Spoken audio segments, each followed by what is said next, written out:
Em nome do Pai, do Filho e do Espírito Santo. Amém. Boa noite, pessoal. Bem-vindos todos a mais um vídeo do canal Gabriel Ribeiro Otomista. Hoje vai ser especial porque nós iremos falar da primeira santa brasileira. Sim, eu lembro que teve um inscrito aí em um dos meus vídeos da Atenção Geológica em que ele perguntou sobre se existem santos ou santas brasileiros. E eu disse que sim, existem. São raros, mas eles existem. E hoje vai ser a primeira vez em uma Terça Geológica que eu vou falar de uma brasileira, de uma santa brasileira, que vai ser a Santa Dulce dos Pobres. Ela que nasceu em 1914 na Bahia, porém ela não nasceu com o nome Dulce, ela nasceu com o nome Maria Rita de Souza Brito. E ela era de uma família de classe média, já que seu pai era dentista e professor da Universidade Federal da Bahia, só que sua família também era muito católica. E ela, desde muito criança, ela gostava muito de ajudar os mais pobres, especialmente os moradores de rua e os doentes. Seus irmãos, né, porque ela tinha 2 irmãos, contam que ela desde criança gostava de juntar dinheiro para já ajudar os mais pobres. Ela sim, gostava muito de brincar, era uma criança muito alegre, muito gentil e amigável, porém o que ela realmente mais gostava de fazer era ajudar quem precisasse de ajuda. E ela desde muito nova nutriu esse hábito das esmolas e da caridade. E também ela desde criança tinha uma pequena vocação para entrar na vida religiosa, só que ela tinha ainda dúvidas sobre a sua vocação, já que ela não sabia se ela devia se tornar freira ou se casar. Graças a isso, então, ela ainda criança rezava constantemente a Santo Antônio, que desde a sua infância era seu santo de devoção e continuou sendo para a vida inteira. Então ela rezava para Santo Antônio perguntando se ela devia se casar ou virar religiosa. E ela acabou obtendo a resposta, já que aos 13 anos de idade ela acabou decidindo de uma vez por todas que ela queria sim seguir a vida religiosa. E ela já com essa idade tentou entrar para o convento, só que ela foi recusada por ser muito nova.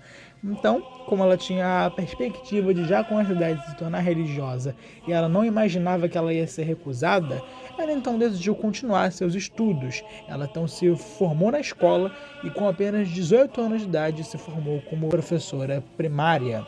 E com essa mesma idade ela transformou a casa onde ela vivia em um lugar de caridade, onde ela atendia os mais pobres e os doentes.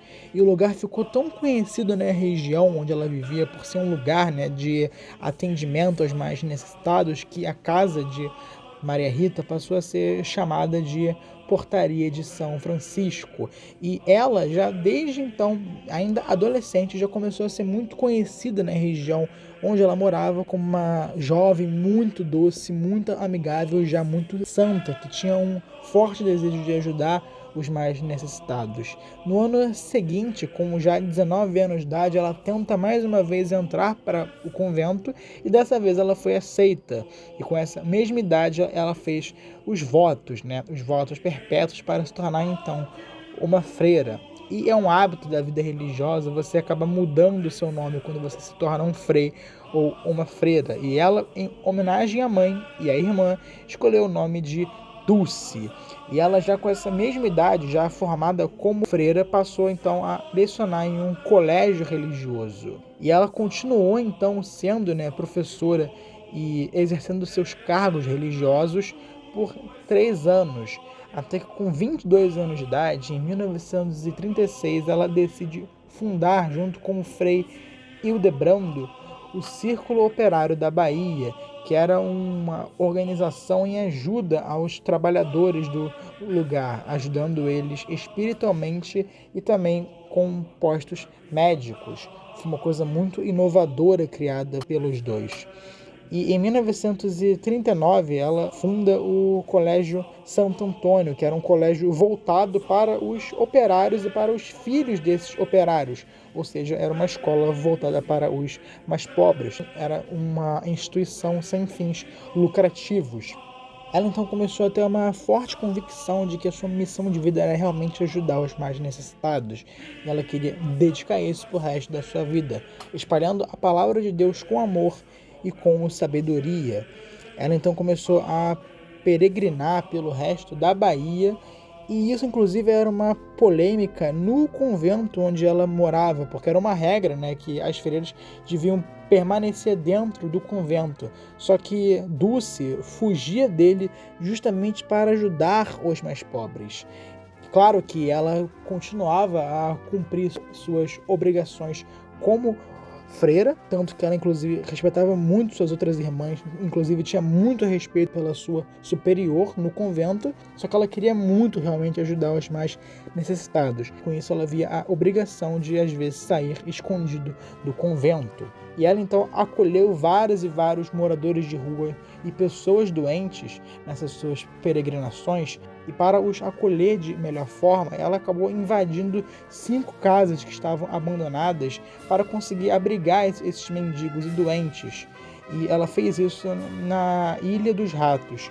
Só que ela começou a abrigar tantas e tantas pessoas nessas casas abandonadas que os próprios moradores lá da Ilha dos Ratos os expulsaram. E ela ficou peregrinando por 10 anos, sempre migrando de lugar em lugar para acolher essas pessoas que caminhavam junto com ela. Só que então, após 10 longos anos peregrinando e tal por toda a Bahia, ela decidiu então tentar acolher essas pessoas no seu convento, onde ela vivia, né? Ela conseguiu então convencer a sua superior a acolher essas pessoas no galinheiro do convento. Na época, ela estava andando com 70 pessoas. E olha que curioso, futuramente esse pequeno galinheiro do convento que ficava nos fundos da igreja viria a se tornar o grande Hospital Santo Antônio, que é até hoje um hospital de caridade, né? É um dos maiores hospitais da Bahia e foi fundado por Santa Dulce dos Pobres. O lugar então passou a ser visto como um verdadeiro local de acolhimento aos mais necessitados e uma verdadeira casa de Deus, já que lá os mais pobres eram muito bem atendidos e também eles eram todos curados de forma gratuita, já que obviamente o hospital também era financiado pelo convento, então ele era sem fins lucrativos e é até hoje. Então a sua fama como uma mulher extremamente caridosa e que queria acima de tudo ajudar os mais necessitados começou a se espalhar por toda a Bahia, inclusive para outros estados do Brasil. E ela passou então a ser chamada a partir daí de o Anjo Bom da Bahia, e esse virou seu novo apelido. Em 1959, ela fundou as Obras Sociais Irmã Dulce, que era um lugar de ajuda aos carentes, ajudando eles no quesito de os dar educação, os dar atendimento médico, mas também, acima de tudo, os dar atendimento espiritual, porque a própria Irmã Dulce dizia que ela sim queria ajudar os doentes e os pobres, só que ela queria também, acima de tudo, ajudar aqueles que estavam afastados de Deus, aqueles que não tinham Jesus em seu coração. E essa organização fundada por ela também tinha esse objetivo. Uma coisa curiosa de sua vida particular é que ela dormiu por longos 30 anos, todos os dias, em uma cadeira de madeira para cumprir uma promessa que ela tinha feito, porque a sua irmã havia engravidado e ela estava correndo uma gravidez de alto risco. Então, se ela sobrevivesse, ela ia cumprir uma promessa de que ela ia ficar longos anos dormindo em uma cadeira de madeira. E ela ficou assim por 30 longos anos. Em 1980, ela foi homenageada pelo Papa João Paulo II em sua visita aqui no Brasil, em que ele foi para a Bahia e chamou a Santa Dulce para ir até o altar, e lá ele entregou um Santo Rosário para ela e disse: "Continue, Irmã Dulce, continue." Em 1988, ela foi indicada ao Prêmio Nobel da Paz com o apoio do presidente do Brasil, José Sarney, e também da rainha Silvia da Suécia, só que ela acabou não ganhando. E em 1991, ela já estava doente por conta de problemas respiratórios, após ajudar milhares de pessoas, ter mudado a vida de centenas de milhares de baianos e também de outros brasileiros. Ela morreu aos 77 anos de idade no próprio Hospital Santo Antônio, ao lado de vários e vários outros pobres e doentes que ela tanto atendeu por toda a sua vida. E no seu leito de morte ela foi atendida pelo Papa João Paulo II e a deu a extrema unção. E assim que o Papa realizou a extrema unção com ela, ela faleceu em paz. e ela foi beatificada em 2011 e canonizada em 2019. Por quê? Por 2 milagres que acabaram sendo realizados após a morte de Santa Dulce. Porque uma mulher, ela tinha sofrido graves problemas de hemorragia e ela tinha feito 3 cirurgias em 18 horas, só que o sangramento ele não parava de jeito nenhum. E quando ela fez uma oração a Santa Dulce dos pobres, imediatamente o sangramento parou. E um outro caso foi de um homem que ele era cego. Ele estava relatando que ele estava sentindo fortes dores no olho. Ele então rezou para Santa Dulce dos pobres para que a dor dele passasse, só que ao invés da dor dele passar, ele foi curado da cegueira. Isso foi um grande milagre. São os 2 maiores milagres da vida de Santa Dulce dos pobres, e os 2 ocorreram após a morte da mesma. E Santa Dulce dos pobres é um grande exemplo de pessoa que ajudou centenas de milhares de pessoas, espalhando o evangelho e o amor de Deus, mostrando como ser uma verdadeira santa, uma mulher de Deus humilde, amorosa, misericordiosa, piedosa, compassiva e com um forte senso de justiça.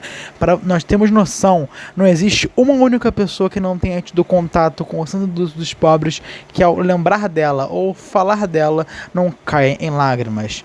Graças a isso eu digo e afirmo com toda a convicção do mundo: Santa Dulce dos pobres, rogai por nós. Amém.